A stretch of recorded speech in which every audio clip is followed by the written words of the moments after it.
Donald Trump va de nuevo, o sea, porque usted lo quiso, aquí está de vuelta, ¿no? Casi, casi. Segunda vez a la Casa Blanca. Es un hecho un tanto inédito en la política estadounidense, el haber ganado, ser presidente 4 años, perder, regresar y volver a ganar. Esto, pues ya sabemos, venció con autoridad, diría yo, a Kamala Harris. Se llevó el carro completo porque su partido ganó la mayoría de las 11 gubernaturas en disputa, así como el Senado y la Cámara de Representantes. Fíjense, muchas de las consultas que se hicieron en la votación, porque así funciona el sistema político de los Estados Unidos, el sistema político electoral de los Estados Unidos, muchas de esas cosas que sucedieron en ese sentido, de las consultas que se hicieron sobre temas concretos en los estados, también en el fondo esa situación le era favorable, también le es favorable a las políticas de Donald Trump. Bueno, ¿qué efectos podría tener hacia México? Esa es una de las preguntas. Trump amagó con imponer aranceles de hasta 200% a todos los vehículos importados en México. En seguridad indicó que detendría el tráfico de fentanilo entre ambos países, además de que cerraría las fronteras entre México y Estados Unidos para frenar la inmigración irregular. Incluso llegó a decir que estaría así, ¿no? Que podría colocar, que esto sería muy fuerte, a los cárteles de la droga como terrorismo y que podría intervenir en México. Esto lo ha dicho, no lo olvidemos a lo largo de estos años, no lo olvidemos. Bueno, la presidenta de México, Claudia Sheinbaum, felicitó al candidato republicano, reconoció al pueblo de Estados Unidos por el ejercicio democrático y su jornada electoral y aseguró que van a continuar trabajando de manera coordinada y con respeto a las soberanías de cada país. Varias preguntas han surgido. ¿Por qué la presidenta sí lo hizo y no lo hizo hace 4 años el presidente López Obrador? El presidente López Obrador habrá tenido sus razones, ¿no? Pero en este caso, una razón importante, presumo, por parte de la presidenta, es que Kamala Harris reconoció su derrota. Tras reconocerla, se dio un tiempo suficiente a la presidencia mexicana para enviar un mensaje de felicitación al futuro presidente Donald Trump. Le decíamos que tanto en el Senado como en la Cámara de Representantes los republicanos van a tomar el control. Le presentamos los detalles, vale la pena ver esto, porque es un fenómeno similar al que sucedió en México, con otras características. El Partido Republicano gana la presidencia, gana el Congreso. El partido mayoritario en México gana la presidencia y gana el Congreso.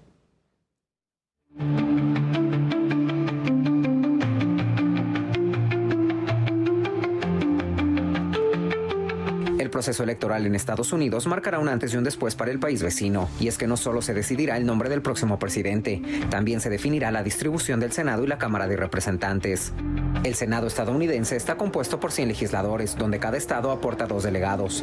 En contraste, la Cámara de Representantes, con 435 integrantes, se constituye en función de la población de cada entidad. El Senado se renovará una tercera parte, es decir, 33 escaños. Hasta el momento, de los 100 lugares, 52 son liderados por los republicanos y 42 por los demócratas. Se espera que los senadores republicanos elijan a un nuevo líder la próxima semana, ya que Mitch McConnell, su actual representante, dejará el cargo después de 18 años. En cuanto a la Cámara de Representantes, los conteos colocan a los republicanos a la cabeza con 198 lugares, mientras que los demócratas han alcanzado 180. Hay que señalar que aquí hay 6 miembros sin voto que representan al Distrito de Columbia, al Estado Libre Asociado de Puerto Rico y otros 4 territorios de los Estados Unidos. El funcionario de mayor rango de la Cámara es el presidente de la misma, quien es elegido por los representantes. La importancia de esta distribución se da luego de que el Congreso estadounidense tiene la facultad de rechazar o aprobar ciertas decisiones del presidente, como la promulgación de leyes, declaración de guerras y nombramientos presidenciales y de poderes indagatorios sustanciales. Israel Morales, Heraldo Media Group. Hablemos con Raúl Benítez Manaut, investigador del Centro de Investigaciones sobre América del Norte en la Universidad Nacional Autónoma de México. Querido Raúl, te saludo con mucho gusto. ¿Cómo has estado? Buenas noches. Muy bien, Javier. ¿Cómo están ustedes ahí abrumados por las noticias? Sí. Saludo a toda la audiencia del Heraldo TV. Gracias a ti que estás con nosotros. Déjame preguntarte, no me digas que imaginabas este resultado, Raúl. No, ¿verdad? yo sí pensaba que Kamala tenía oportunidades y mucho menos carro completo. Podía Kamala tener oportunidades, pero no ganar el carro completo. Es muy raro que en Estados Unidos un presidente gane la elección con carro completo de senadores, diputados, gobernadores. Entonces se viene el mito de una especie de gobierno unificado como el que tenemos en México, ¿no? Que lo que dice el presidente lo replican los diputados y los senadores sin pensar, sin sus opiniones propias, etcétera. Aunque los demócratas son bastantes en el Congreso de Estados Unidos y hay algunas leyes que se necesitan mayorías relativas, De todos modos, el aparato político del Partido Republicano pues, está muy fortalecido, sobre todo anímicamente muy fuerte, y los demócratas están pues en sus sentimientos apagados, obviamente, ¿no? Y aquí van a empezar a buscar responsables de todo esto. ¿Y qué pasó con Kamala? ¿Por qué la gente no respondió como las encuestas decían que iba a responder la gente? Son preguntas que se están haciendo todos los politólogos y analistas de encuestas en Estados Unidos.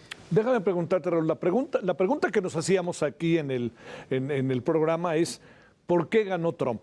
Yo te diría, ¿cuáles son esas variables que tú consideras fundamentales para entender la victoria de Donald Trump en los términos en los que lo hizo, ¿no? Es una victoria que no tiene nada que ver con las encuestas, sino tiene que ver con algo ahí que nos decías aquí hace algunas semanas, ¿no? Que si el voto oculto, etcétera. Pero ¿por qué ganó Trump? Bueno, mira, yo creo que la principal razón está en lo tardío en que el presidente Biden decidió salirse de la contienda y darle la batuta a Kamala Harris. Se tardó mucho. Mientras le iba bajando muchísimo la popularidad al Partido Demócrata y al presidente Biden, Trump estaba ocupando todos los espacios que se estaban quedando vacíos. Biden empezó a trastabillar, comenzó a cometer errores muy garrafales, confundiendo nombres de presidentes con otros, etcétera, y no se decidía a salir de la contienda hasta que se sintió la presión de sus mismos asesores y sus allegados y le entrega la batuta a Kamala Harris, pero ella tuvo muy poco tiempo para remontar. De hecho, pasa como del 30% Kamala al 48% que sacó el día de ayer.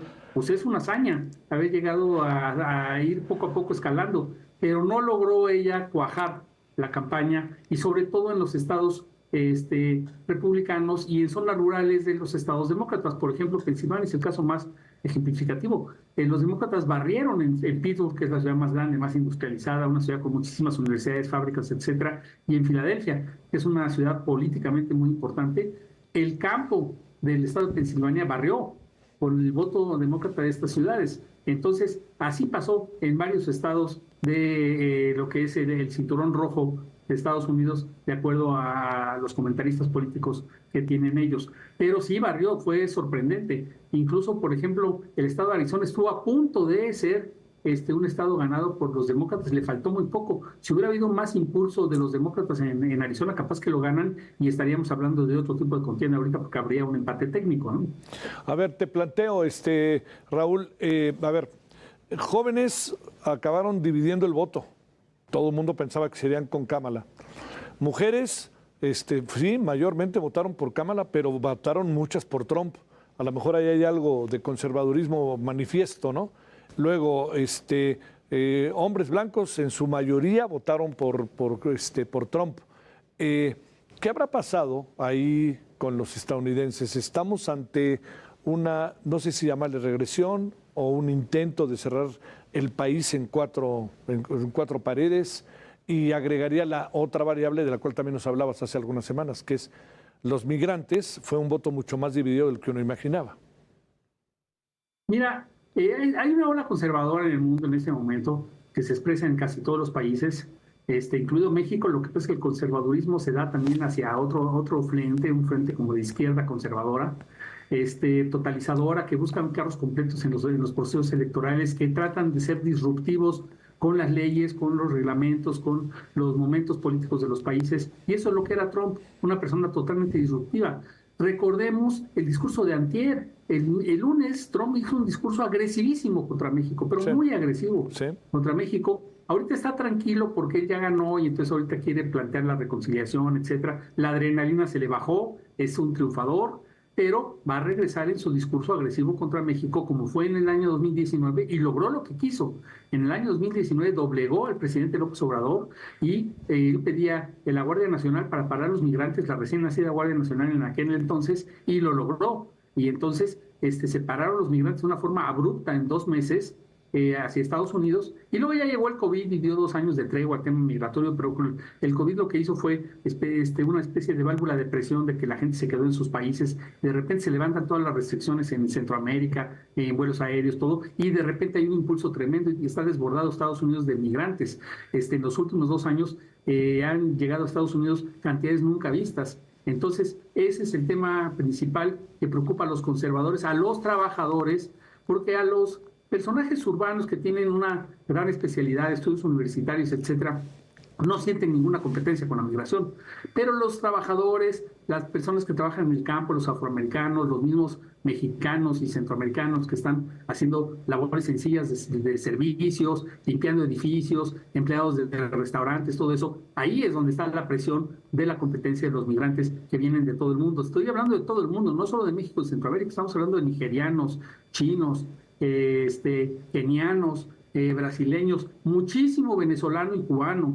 Entonces es un panorama pues bastante complicado, pero sí ganó Donald Trump legítimamente en esta ocasión, no cabe la menor duda. Ganó el voto rural, ganó el voto de las mujeres súper religiosas. Él se está ostentando como Dios, que es un enviado de Dios que para salvar a Estados Unidos, y que por eso se explica por qué perdió hace 4 años. Y dijo, nunca debí de haber dicho, dejado la presidencia de Estados Unidos, pero ya llegué otra vez a arreglar todo lo que me hacía falta arreglar.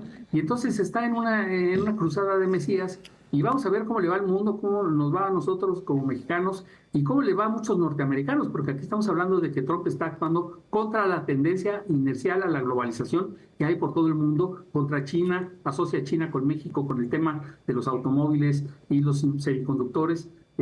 Son los 2 países con los que tiene más comercio Estados Unidos en el mundo, con China y con México, y si lo detiene va a haber inflación en Estados Unidos, porque no es de a gratis, Javier. Sí. Los autos chinos valen menos que los estadounidenses, porque el obrero en Estados Unidos gana $5,000 al mes y el chino 1,000. Es lógico, eso baja los precios, y el mexicano gana $1,200 al mes. Entonces, ¿cómo no quiere que baje los precios? Ahora, ¿va a haber inflación en Estados Unidos si se toma en serio eso de que voy a bloquear todas las importaciones? Vamos a ver. Vamos a ver, claro. A ver, déjame cerrar, Raúl. Ya lo dices respecto a México, pero en lo político, ¿qué podría pasar en la relación México-Estados Unidos? No le interesamos a los estadounidenses y a Trump, de no ser el asunto del dinero, de la economía, y el resto arréglense como puedan allá ustedes, o también aparecen otras variables. Mira, la agenda binacional es súper compleja, hay más de 20 temas, pero en este momento están jugando 3 temas. Migración, que es el principal, el tema drogas, Trump está hablando de una estrategia muy dura contra las drogas, y el tema comercial. Se va a renegociar el Tratado de Libre Comercio en 1 año y medio, y esto tiene pues, a todo el gobierno mexicano sin saber qué hacer, porque el gobierno mexicano anda hablando del nearshoring, o sea, atraer un montón de fábricas de Corea, de Japón, de Taiwán, de Alemania, de Suecia, a la frontera, cerca de la frontera. Justo ahora, yo estuve en Chihuahua hace 15 días, Javier, y se está montando una fábrica de semiconductores de Taiwán tremenda enfrente del aeropuerto de Chihuahua, protegida por la Fuerza Aérea.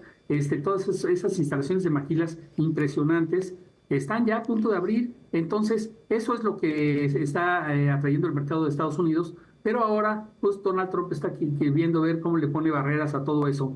Y entonces está hablando de hacer grande América ahora otra vez. Pero eso se tiene que hacer con dinero, se tiene que hacer con los precios bajos y todo esto. Y poniendo aranceles, lo único que va a hacer es encarecer la vida de los estadounidenses, ¿no? O que los estadounidenses simplemente no puedan cambiar de coche, que eso les va a doler, son consumistas. O que los alimentos que vienen del tercer mundo de México suban de precio algunos alimentos. Estados Unidos vende unos alimentos, compra otros. Y así es el comercio internacional. Sí, pues sí. Oye, ¿empezaremos a ver a Trump desde ya o tendremos que esperar al 20 de enero? Bueno, de aquí al 20 de enero van a ser declaraciones, van a ser negociaciones en lo oscurito, negociaciones en lo abiertito. Él a lo mejor empieza a ponerse nervioso, que quiere ya tomar la presidencia y empieza a declarar cosas. Vamos a ver cómo se ve.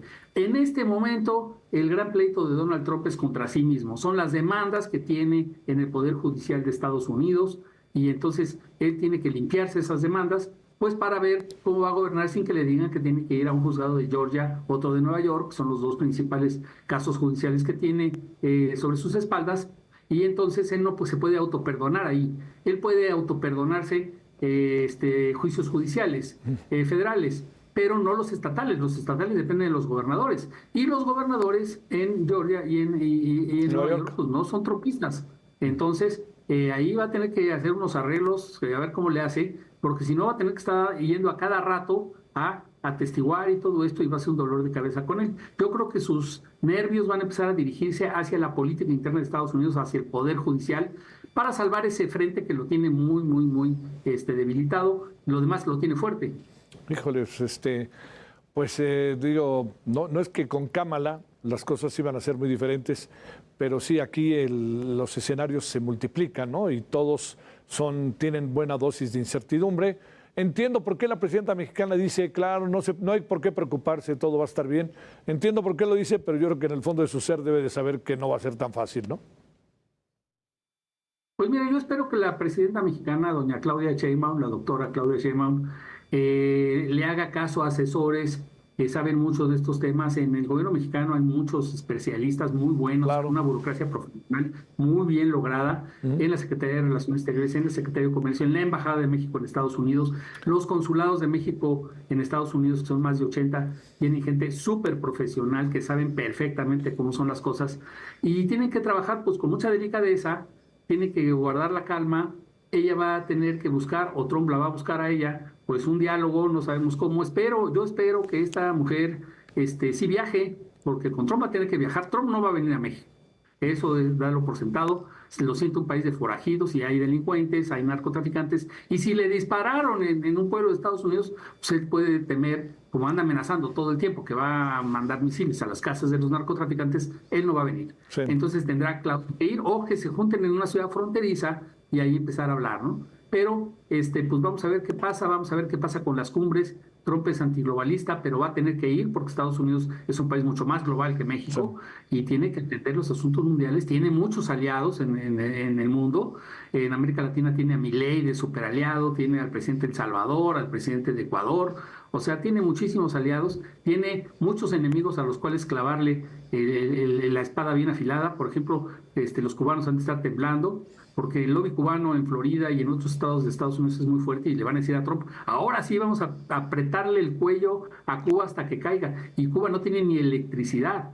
En este momento se está pudriendo la comida porque no hay refrigeradores. Entonces van a hacer una presión tremenda y México no puede andar regalando barcos con petróleo como ha hecho esta semana porque ya le pusieron una multa de $80 millones a Pemex por andar haciendo operaciones comerciales que no están cumpliendo las reglas del juego del comercio internacional. Entonces todos estos son problemas que van a aparecer cotidianamente en las relaciones de México con otros países trianguladas por Estados Unidos. Y si Pemex quiere jugar en la Bolsa de Valores de Nueva York, se va a tener que aguantar y no puede regalar el petróleo. Petrobras no lo hace, aunque Lula es muy amigo de los cubanos.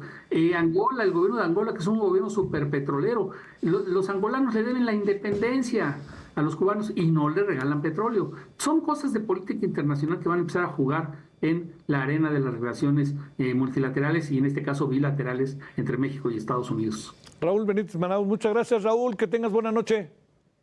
Igual, Javier, que te mando un gran saludo. Igualmente, va de vuelta, gracias.